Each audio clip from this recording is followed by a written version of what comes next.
Hi, Cynthia. Welcome to the show. Hi, John. Thank you for inviting me. My pleasure. So, I see you've written one very interesting book, Seeking Shelter, a memoir of a Jewish girlhood in wartime Britain.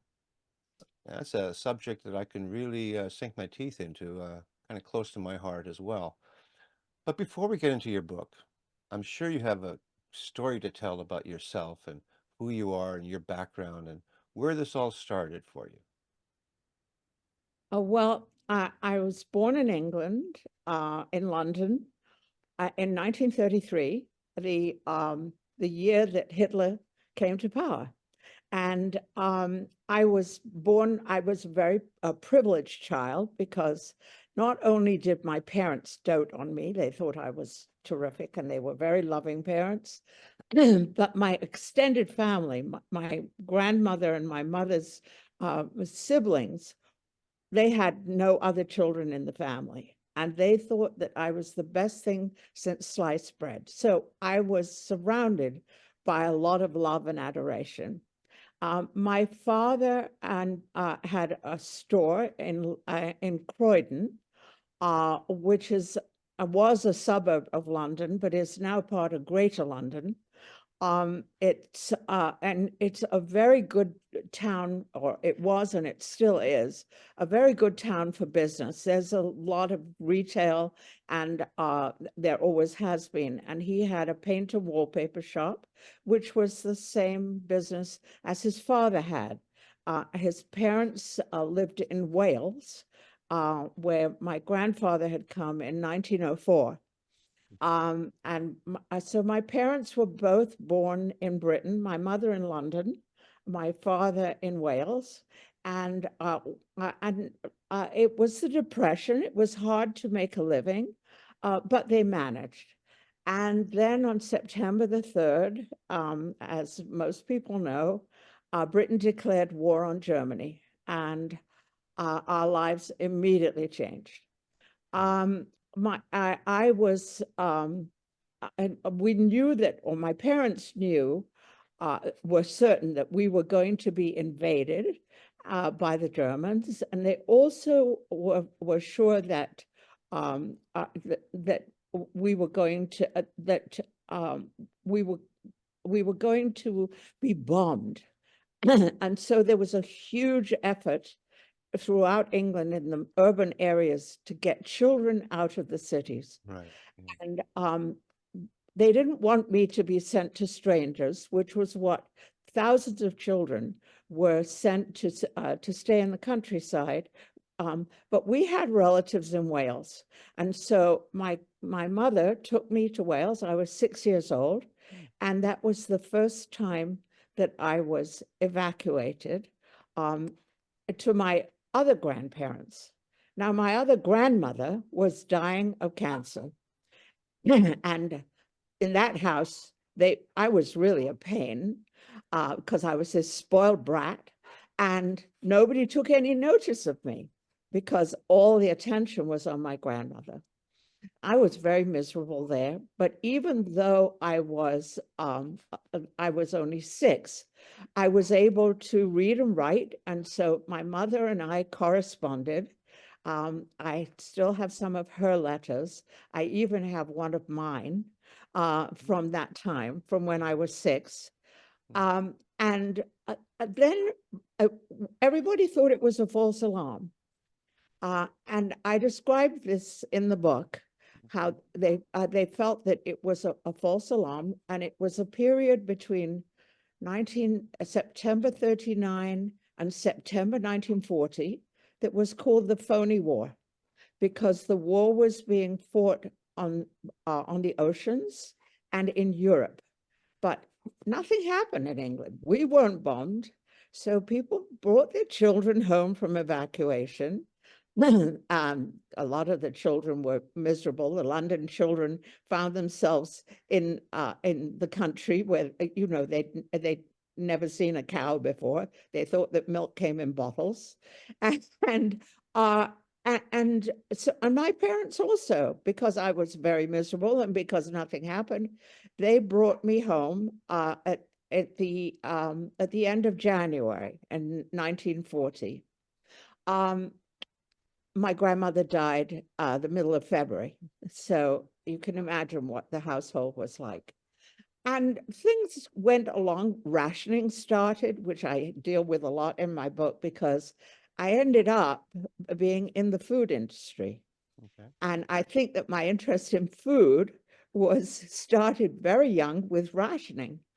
My parents decided when food was rationed that we should become vegetarians because the amount of cheese and nuts that you got as a vegetarian was quite considerable, whereas the amount of meat you got was about half a pound per person per week. But Right. you got a pound of cheese per person per week. That's a lot. So my father also was a health food nut long before people knew what that was. And he believed that vegetarianism was much more healthy.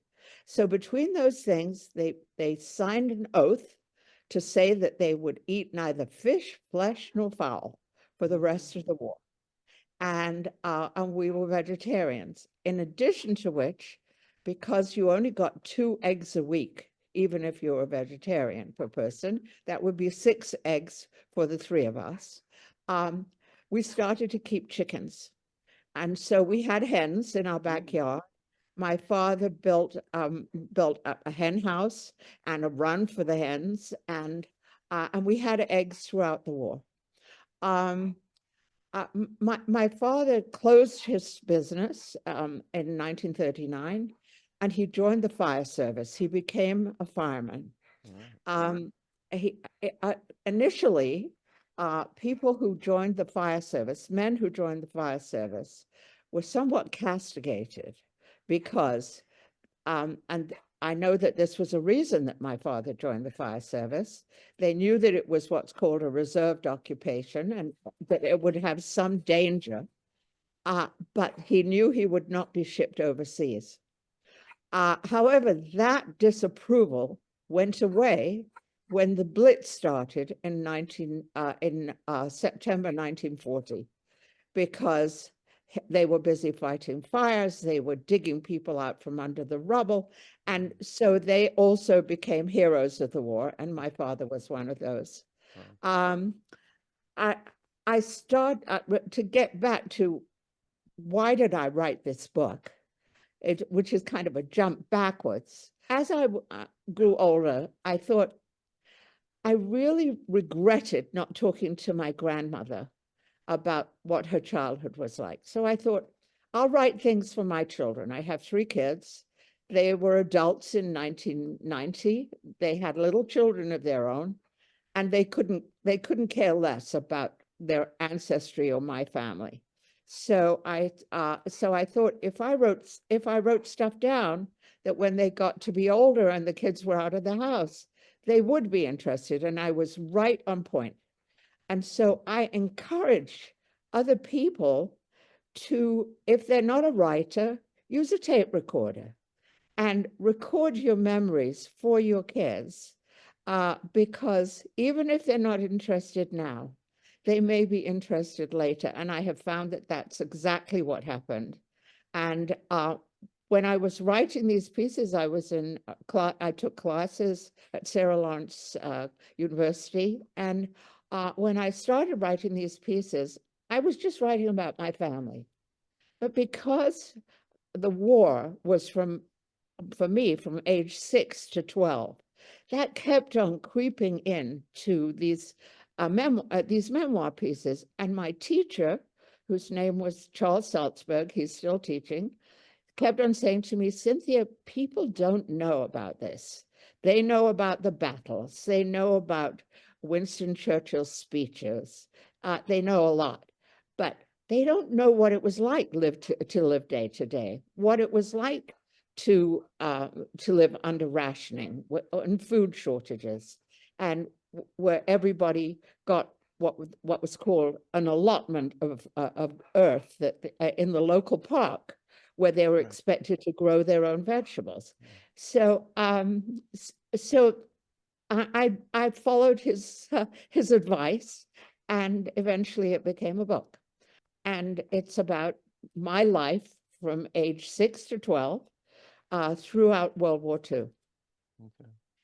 And my parents' first priority for me, which started with me going to Wales, their first priority was to keep me safe. And they tried to do that in several ways. At the beginning of the war, a scheme was started to send children to Canada and the United States. And I might have ended up in the United States as a child or in Canada, and I might have met you then. I don't know. No, you're a lot younger than me. But, uh, and, uh, and, but then in 1940, a ship called the Benares was torpedoed, Right. and Yeah. most of the children drowned. And that scheme was abandoned. Yes. But I remember my mother preparing me for it and saying, Cynthia, it's going to be so exciting. You're going to go on a big ship and you can choose one toy to take with you. And you can have a wonderful, it'd be like an extended holiday. And then when your vacation's over, you'll come back home, but you'll be in a foreign country. It's going to be so interesting. I was all excited. And then the whole thing was abandoned. Right. So people will tell you that the Blitz started in the London Blitz, which a lot of people know about, a huge bombing by Hitler of the London area, that it was started in September 1940. But that's not true. The first bomb fell on Croydon, which was my hometown, in August. And why was that? It was because the biggest airport in the British Isles was in Croydon. It was before Heathrow, and Croydon Airport was just about abandoned when Heathrow was built because its runways were not long enough for jetliners. But until Heathrow was built, Croydon was the biggest airport. Okay. So my parents knew that it was going to be Target. target. Yeah. Yeah. And so the first thing that they did was to make an air raid shelter. That's why my book is called Seeking Shelter, because not only were they seeking shelter for me as a child, but we lived in several shelters. And the first one was the cupboard under the stairs. If anybody's read Harry Potter, they know that he lived in the cupboard under the stairs. And most British houses had a staircase with kind of a V-shape area, which they put a door on, and it became like a storage closet. I grew up in a house like that. Yeah, did you grow up in a house like that? Yeah. And so my parents, and we were told that was the safest place to be if you were in your house. Because the stairway would often be left standing when the rest of the house was destroyed. So they set up a kind of temporary air raid shelter with an army cot for me and chairs for them, and a supply of food and water. And they had a little it was called a stirrup pump in case we were bombed, to put out a small fire, which would put out a fire from what was called an incendiary bomb. Yeah. It was a bucket of water and a pump and a spray. Yeah. And that was our first shelter in that first air raid, which I describe in the book. So did you have something that you wanted to Yeah, ask me? I want to ask, they took the precaution in the so-called phony war, which I never heard it referred to as that, but I can see that the social attitude was like, so where's this problem? We don't see a problem. Get the children back. And but this time it was not phony, it was real. Yes. Why did it not cross your parents' mind to then maybe just a whole lot of you go to Wales, where I don't think there was any bombing? What they did was my father initially, after the cupboard under the stairs, my father built a shelter in our backyard, which was called an Anderson shelter, which you got supplies from the government. You paid a small amount. It was 7 shillings and sixpence, which I suppose would be maybe about maybe $40 today, something like that. Mhm. And he built this shelter, which was made of corrugated iron that was sunk into the ground. And when the Blitz proper started, which was in September, every night, the air raid siren would go off, and my father was fighting fires. My mother and I Yes. would run into the shelter, and I'd describe what it was like in that shelter. Mm. The British climate does not lend itself well to sleeping out of doors. Uh, Damp, the I guess. it was damp, it rained a lot, the floor was mud. We shared the shelter with the tenants who lived in the apartment downstairs from us. And I got a cold, it would not go away. And so my parents decided in the beginning of October, which was after, every night for about a month, we were doing this, that my mother and I should move to the countryside. And so I was fortunate that I was not sent away, but I moved with my mother Okay. to a village called South Godston, which was close enough for my father to come and visit when he was on leave. Mhm. And it's about 20 miles south of Croydon. It's a farming area. Yeah. And my mother and I lived there for 2 years. It was very different from the life that I'd had before. I went to private school. My parents only wanted the best for me. And so they didn't want me to go to a state school with working class children who spoke with Cockney accents. They wanted me to be refined. I think that they probably failed in that, but anyway, uh, but when we moved to the country, there was no money for private school anymore. My father earned very little in the fire service, so I had to go to the state school. And that was a huge comeuppance for me because it was the first time I encountered anti-Semitism. As a Jewish child, my first school that I went to was actually Catholic. It was the closest one in the neighborhood. And the nuns were very kind and nice to me. And if I wanted to sing Christmas carols, they would say to me, "No, Cynthia, you're Jewish. You can sit in the back." But I love the Christmas carols. And if I wanted to, in the morning, the little girls would line up to kiss the crucifix that Right. was hanging from the nun's belt. And I would go to kiss him because the poor man looked so sad. He's there, on the cross. And I thought I'd make him feel better, but the nun would say, "No, no, Cynthia, you're Jewish. You don't have to do that." Well, moving to the state school was totally different. Yeah. I really I encountered very vicious anti-Semitism from not only the children but the principal of the school. When my mother complained, the principal said, "Well, they've never seen a Jew before. What do you expect?" Wow. And so, al although, so I hated the school. Um, I was very frustrated there because um, uh, the teaching was not the kind of thing that I was accustomed to. There was a lot of rote learning. There was a huge shortage of books. And I remember that I was 7, and the book that we had was a paperback, a kind of abridged version of Lorna Doone, which is an adult Victorian romance. And I remember being 7 years old and reading, about this romantic, dark novel. Yeah. It was the only thing that was available.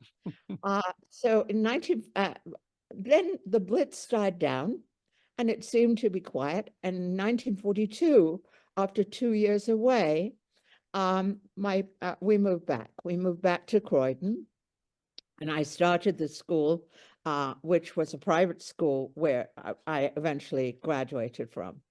and that was a totally different experience for me.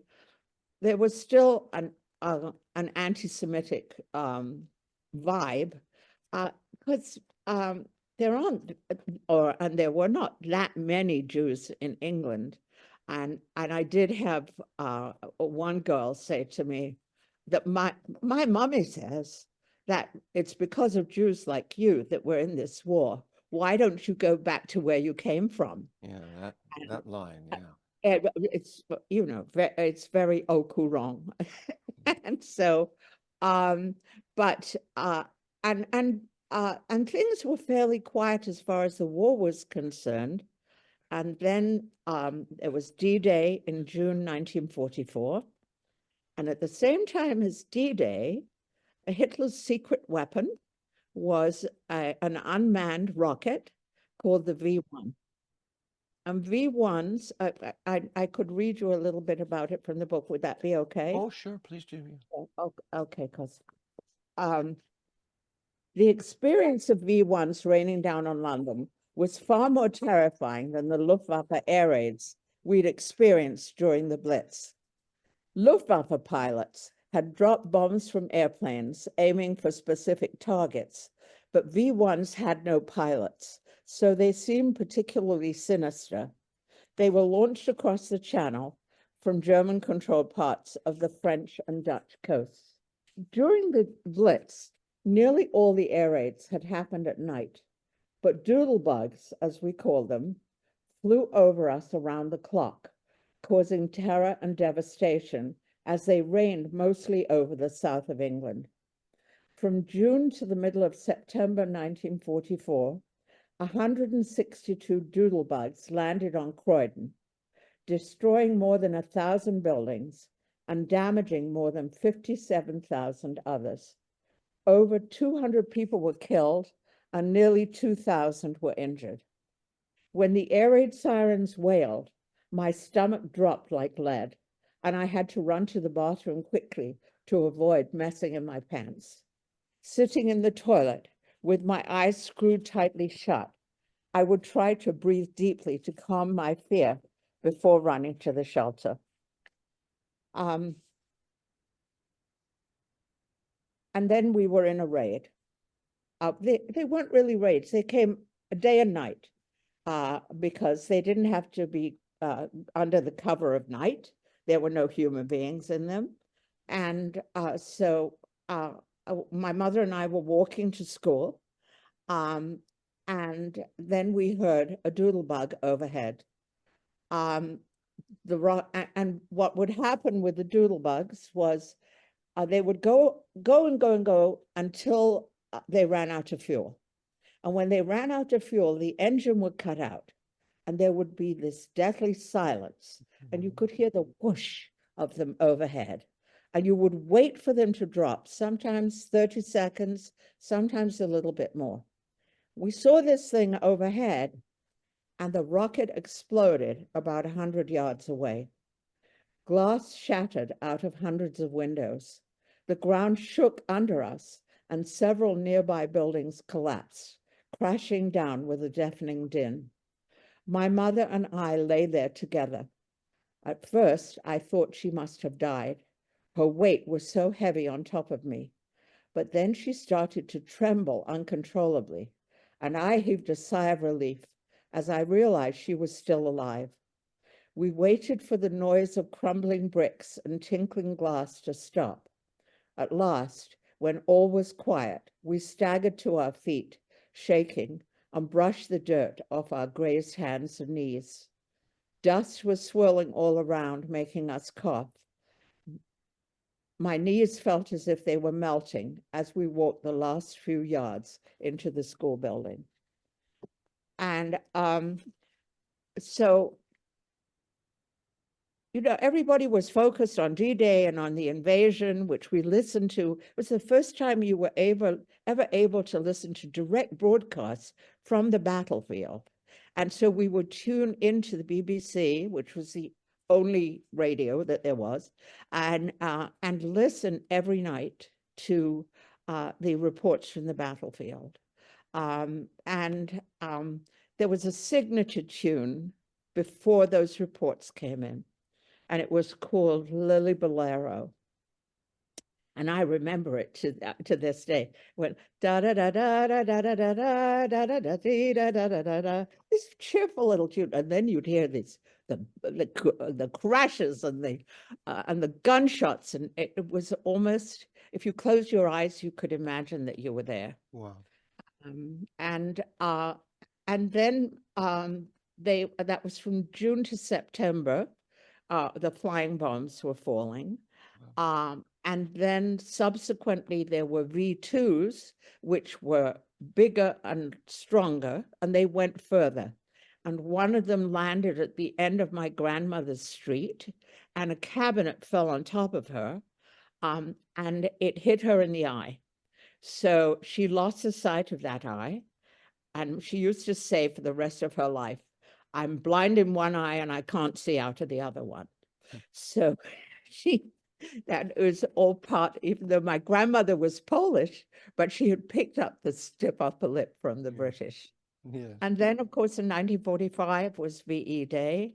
And we rejoiced because that was the end of the war over Germany.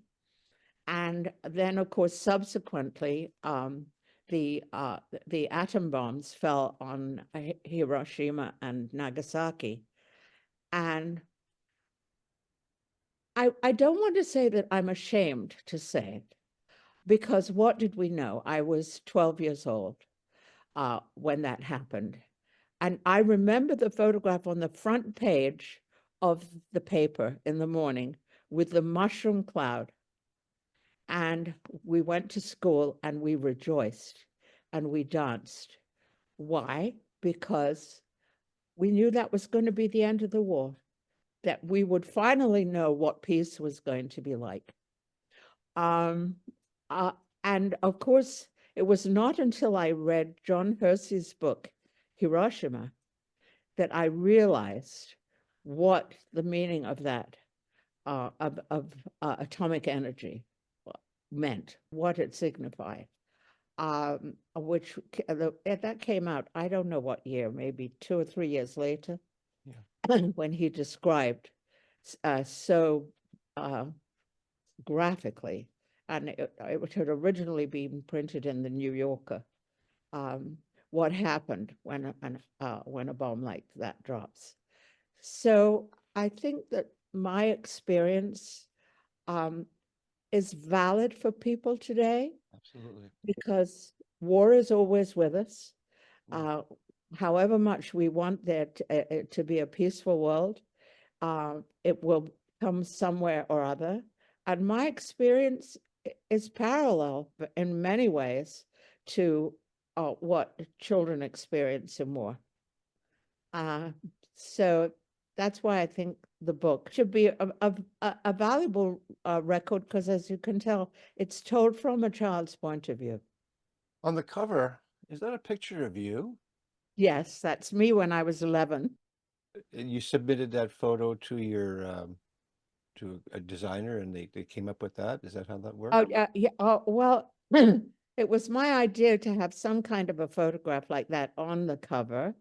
And my cover designer both decided on that picture. Right, there's planes flying overhead. I guess those are Messerschmitts Yes, or yeah, Spitfires, hopefully. right. Yeah. Wow, that's quite the story. And some of it I'm familiar with, but you filled in a lot of gaps of some questions I had about what it was like to live in England under the Blitzkrieg. You were having to fear for your lives for sure, and that's quite some time. And I forgot about the V1 rockets. And yeah, Yes, I think that they were the first missiles that yes, were yes, used in war. I don't think, because it was Hitler's secret weapon. it was. I didn't know after the war, we brought Werner von Braun, who had been behind the invention of those. Yeah, yeah, We for brought sure. him to the United States. Yeah. And he got off scot-free. But Well, yeah, but we could thank Hitler's stupidity because his military leaders were pushing for rockets long before that. They had the ability to do it. He kept putting Yeah. it off, thinking, "Oh no, that's not the future." You know, he wanted to fight the old-fashioned way. Yes. So, and Yes. he and by at the end of the war, when it was just winding down, he actually had planes that were propelled by jets, and they were flying past the British Spitfires and the American Yes. planes. Had he brought that into play a few years earlier, which he could have, Yes. Yeah. we would be living in a different world today. Right. Right. So his ignorance Uh, and stupidity, we could thank for that. well, well, on the one hand, he was stupid, but on the other hand, look at the number of people who followed him. I Look know. at those movies of the rallies, Yeah, I uh, know. I know. with people thrilled and uh, Sieg Heil and Yeah, and I Heil. know. I mean, We was shouldn't be surprised. We should not be surprised when we're looking at what's going on, say, in America right now. And exactly I'm not exactly. comparing it. I'm I not making a comparison, but following blindly something, yeah, seems to be Yeah, human nature, I think. yes, because a person has a certain charisma. Exactly. Yeah. That this one is was in the entertainment industry, and he understands entertainment. Yeah. And, Yeah. but I am struck by the parallels. Yeah, I, I I, know. I am very much struck by the parallels, and for me, it's terrifying. Hmm. Yeah. Now, you were how old? 11 or 12? You were 12 when the I was war ended, 12 right? when the war finished. Yes. So you've already experienced some anti-Semitism. What was happening while the war was going on, even in the early part of the war, were Jewish people getting out of Europe for fear that they will be persecuted, which was a well-founded fear. And they ended up on boats floating around for a long time, and no country Yes. really wanted them. That's a separate story Well, from that was this what St. what Louis. you, Yeah. yeah. So did you eventually hear about that? And I guess you must have, right? After the war, where you got Well, information. Britain was different. Um, at the beginning of the war, right before the war, actually, still in 1939, when it was clear what was happening in Europe, um, a, um, a delegation of Jewish and Quaker people approached members of parliament to ask that they could bring children out of Europe. This was called kinder transport. Okay. And the British were not a nation of immigrants. They were very homogeneous. Um, I mean, there was a Jewish immigration. Like my grandparents came in at the end of the 19th, beginning of the 20th century, but that was minimal. They were not a nation of immigrants. They didn't like foreigners. They thought that they were the empire was all part of white man's burden. They were quite a racist country, really. But that delegation approached members of parliament and said, these children are in danger. Can we bring them over to England just until the end of the war, and then they can go back? And there was an act of parliament passed, um, and 10,000 children were brought into England from Poland and some from Belgium and mostly from Germany and Austria. Hmm. And I had friends who were with kinder transport. They were taken in by families in England, Jewish, non-Jewish, it didn't matter. Um, some of them had wonderful experiences, others not so much. But for the most part, those children became British eventually Hmm. because uh, almost all of them, their families were slaughtered. And when they went back after the war to see if there was anybody left, for most of them, they were slaughtered. Yeah. There's a wonderful movie, a documentary called Into the Arms of Strangers, which is firsthand accounts of these people, several of these people as adults. and describing, saying goodbye to their parents for the last time, and their parents really knew that it was that their fate was sealed, and that was a wonderful thing that the British did. And I had a very close friend who was with Kindertransport, but I had other friends, and I have a chapter in the book about, there was a hostel that was set up in Croydon for boys until they could find a permanent home. And my mother used to go once a week to mend their clothes. And I have a chapter called Sewing Circle, which is about me. I was then 6, going along with my mother for her to sit around the table, and the conversation of the women who were darning socks and putting new elastic into the boys' underpants, etc. So that was we were very, very conscious of the Kindertransport children. Wow. But America wouldn't do that, would Well, not do that. I know. And that Neither ship, did Canada. Neither did Canada. right, and that ship, the St. Louis, that went, back and ended up back in Belgium because they wouldn't let them into the United States. Right. Yeah. In the formation of Israel, how did that, do you write about that in the book? No, because that's 1948. But how did that make you feel? Do you recall the feelings you had? Well, by that time, I was an avid Zionist. I was like 15, and I had joined a youth movement, and I was going to live in Israel. I mean, but my parents were not, they didn't agree. Before the state of Israel was established, there was a lot of resistance to the British and the British mandate. We were British, and when Menachem Begin was part of a group that were called terrorists in those days, and they were called the Irgun, Irgun Zweile Leumi, and they killed 2 British airmen, and they hung their bodies from a tree.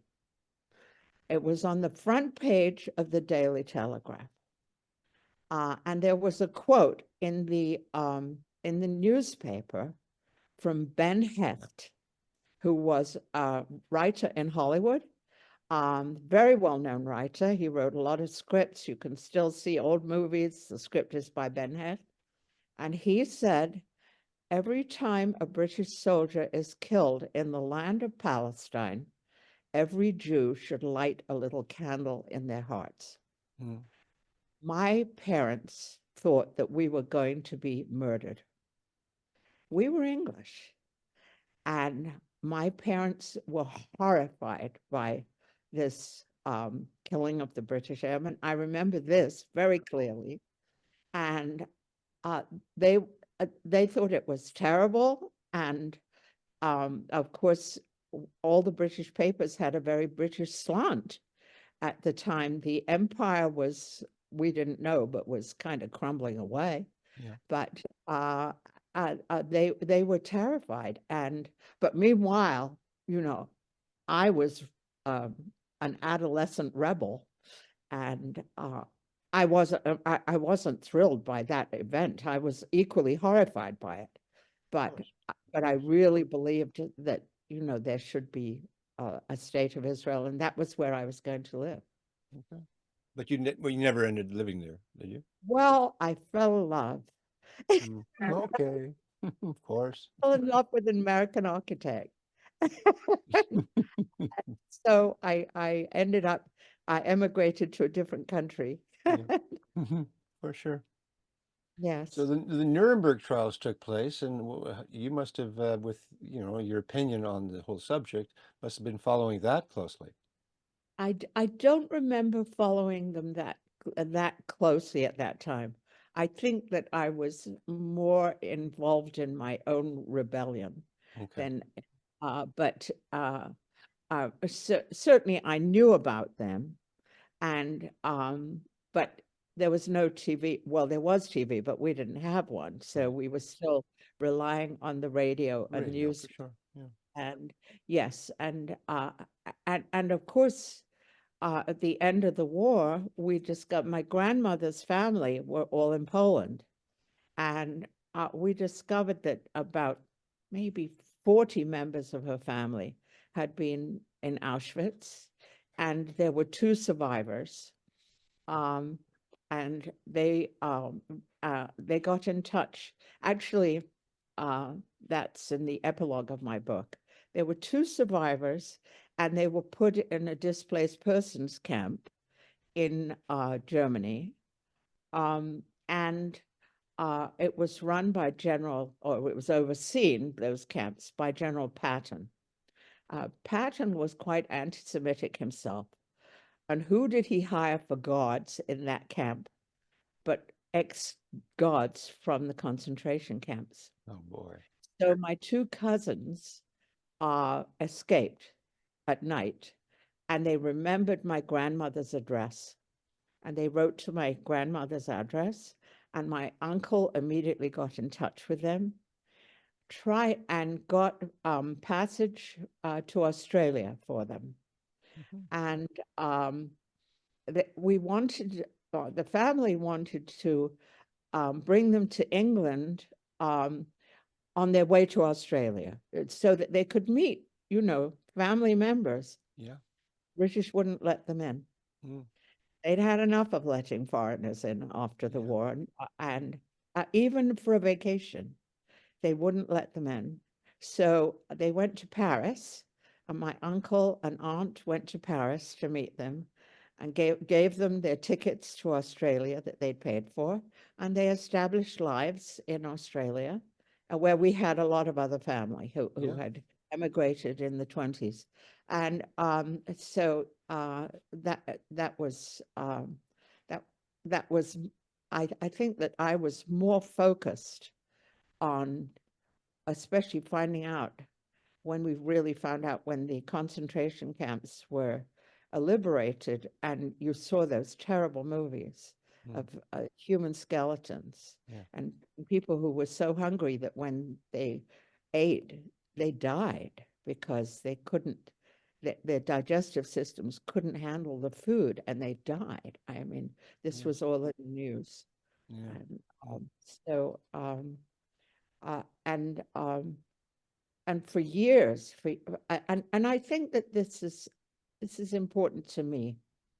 For years, I couldn't think of going to Germany. I couldn't. I hated the sound of the German language.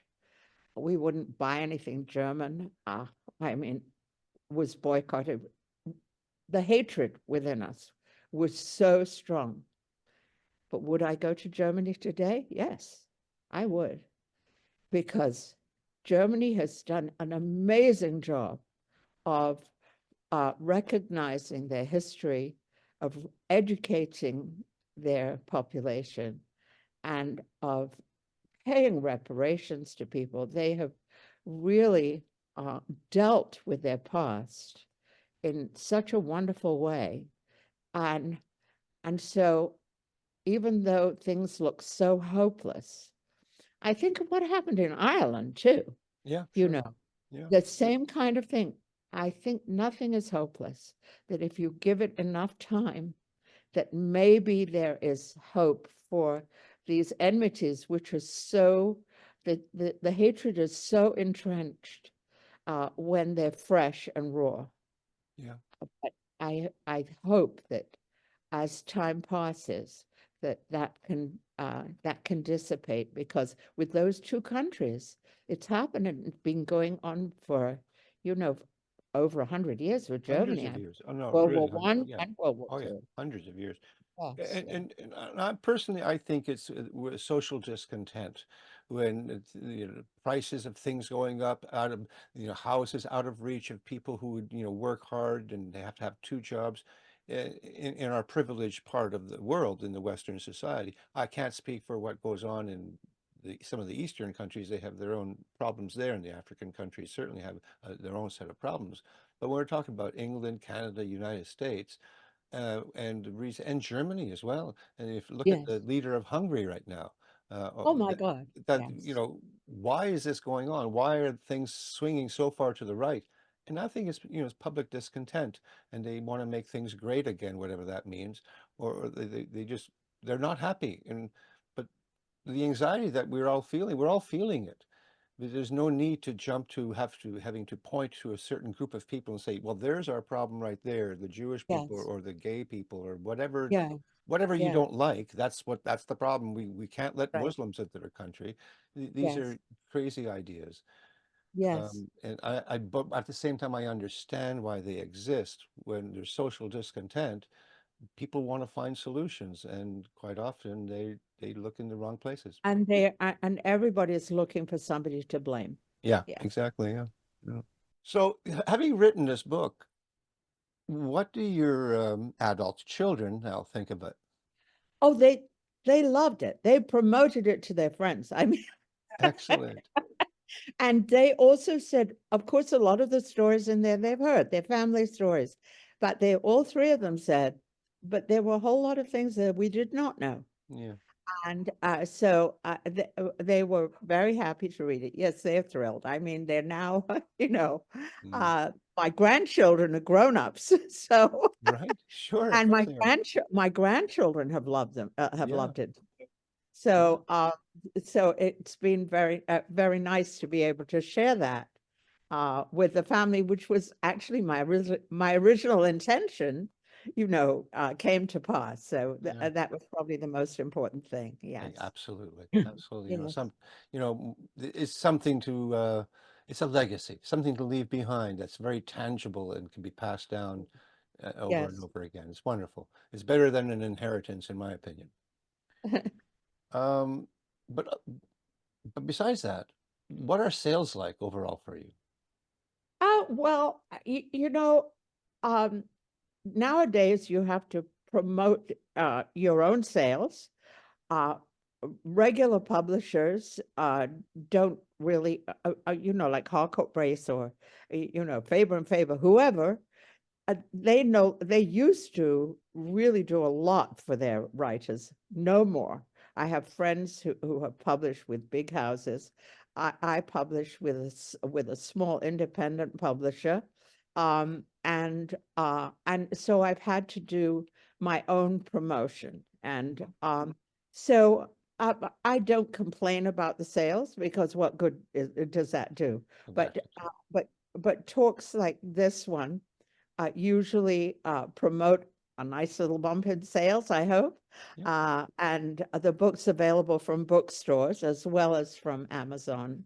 And Mhm. it's so any sales that I get, I'm very gratified for, and I'm good, and I'm glad that people are reading the story. Yeah. Um, but I can't say that I'll never be on the bestseller list, unless something magnificent happened, like you know being on TV Yeah. with a Yeah. Well, the advantage of working with a publishing company, regardless of how small it is that the book ends up being done correctly. So you get Yes. the proper ISBN number, you get a graphic artist who's going to, make a good cover for you. And of course you have the editors, and that's all very important stuff. So I think that you've chosen the right route. I Mhm. think this book would be a very good read. How was the editing process for you? Was that difficult? Well, I had my own editor to begin with. And once I had the book finished, I had my own editor, and she was wonderful. Okay, good. And I actually have I'm working on another book, and I've just sent it to her now. And I'm going to speak to her this afternoon. Okay. And then the publisher had their own editor too. Mhm. Yep. What was very interesting was that my own editor gave me lots of ideas for expanding the book, for saying more about so and so, which the second editor did also. But what the second editor did which was fascinating, was that she did an enormous amount of fact checking. So if I said in the book that a certain song was playing over the radio, she would say to me, Cynthia, that song didn't come out until 1943. So you can use the song, but put it in a different place. Right. So that was so fascinating for Yeah, me. And that that's it great. was that the two editors contributed, Yeah, different things. And I suppose if I could afford a third editor, it would have come up with sure. something. Sure. A memoir is a wonderful thing, but it's a fact that our memory is not always what we think it is. Yes, So, yes, yes, so it's good to have a fact checker like that. Wonderful, wonderful. yes. Um, well, before we wrap up, why don't you give your best pitch to the folks who are watching this and why they should consider buying your book? Seeking Shelter, a memoir of a Jewish girlhood in wartime Britain, is the story of World War II as experienced by a child from the age of 6 to 12. It's not a children's book, but it's told from a child's point of view, from my own memories of that. People ask me, how do you know so many details of the day-to-day existence of life during wartime? And I say to them, well, many of those experiences were traumatic. And I think that that means that they're etched in your brain. But also, my memories of my childhood are clearer than a lot of memories from like 10 years ago. And because time moves so slowly when you're a child. And as you grow older, it zips past. Uh, but the moments of fear and of delight are all depicted in the book. And I hope that people will seek it out. It's available from your local bookstore or from Amazon if that's what you prefer to use. And if you do like it, I'd love to hear from people who who have read it. And I also encourage other people to record their memories of their own childhood, whatever it was, for their children, because I wrote this for my children. Um, and I think that it's very important that their children will want to know about what their own childhood was like. So I encourage people to do that. I agree. Well said. Well, Cynthia, this has been a wonderful conversation, and I really enjoy you telling the story. It's how I grew up hearing stories from my parents about the war, and I can't get enough of it. I'm sorry you had to go through some of that, but you've come out ahead, and you've had a wonderful life by the sounds of it. And I understand that you are also writing another book. You just mentioned it earlier. So when you do write that book, I'd love to have you back as a guest so we can talk some more. Well, well, as soon as it's published, I will get in touch with you, John. And this has been a delightful experience. Thank you so much. Oh, you're welcome. It's been delightful for me as well. So I wish you all the best for you and your extended family, and you all take good care of each other. Thank you. Thank you so much. All right. Bye-bye. Bye.